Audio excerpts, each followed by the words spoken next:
afternoon. Ari nagiman kami sa Granching kung ma-attend kami sa investment nga seminar with the U-Trade. Let's go, kadto kita kay Sir Kiko para babalaan niyo kung ano ang U-Trade. Hi Sir! Can you give them a brief, sir, what is U-Trade? U-Trade kasi is an online stockbroker. When you mean an online stockbroker, we are authorized to buy and sell securities listed in the Philippine Stock Exchange for your clients. So meaning, pag authorized kami, we are under the SEC. For your peace of mind, we are regulated. So once we are regulated by the SEC, may peace of mind kayo na you're investing talaga in a legit way. Ang main office niyo, sir, is? Main office namin is sa Makati, sa Benavides Street, sa Makati, near the AIM. So kung maka-visit ka mo sa Makati, lapit sila sa AI. Yeah, sa Majalco Center. Majalco Center sa Makati. May Facebook page ka mo, sir, so they can add you. Search nyo lang, search nyo lang yung Christopher San Pedro.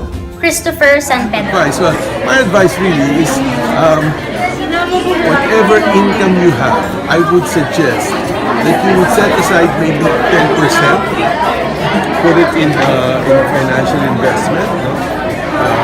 And then if it's enough, then you either start your stock portfolio or your mutual fund portfolio. But what's important is to be able to set aside every month for savings. Investing is a habit. It's a habit.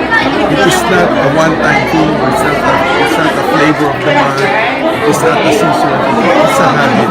And if you have that habit of investing, and that's a habit that you can develop on yourself, you will really reap the rewards down the road. It's always longevity. The game is always longevity. But that's really my advice. Have that habit of setting aside savings for investment. Important, have your own personal balance sheet. Personal balance sheet. And watch your let's say accounting, asset, liabilities, and then you have that personal net worth. You have to watch that grow. Yun ang dapat yun. So I think that's the best part, no? Hindi lang siya na you have your asset and liabilities, but make sure na ang atong net worth is growing. Hindi siya nga stable lang. So dapat nag-grow man siya. Grow on a year to year. Yes. Thank you very much, Sir Gus, and welcome back to hopefully you'll be back Yes. again. So stay tuned sa akong channel. Maybe next time, Sir Gus will be back in Iloilo and I will let you know about that. Thank you.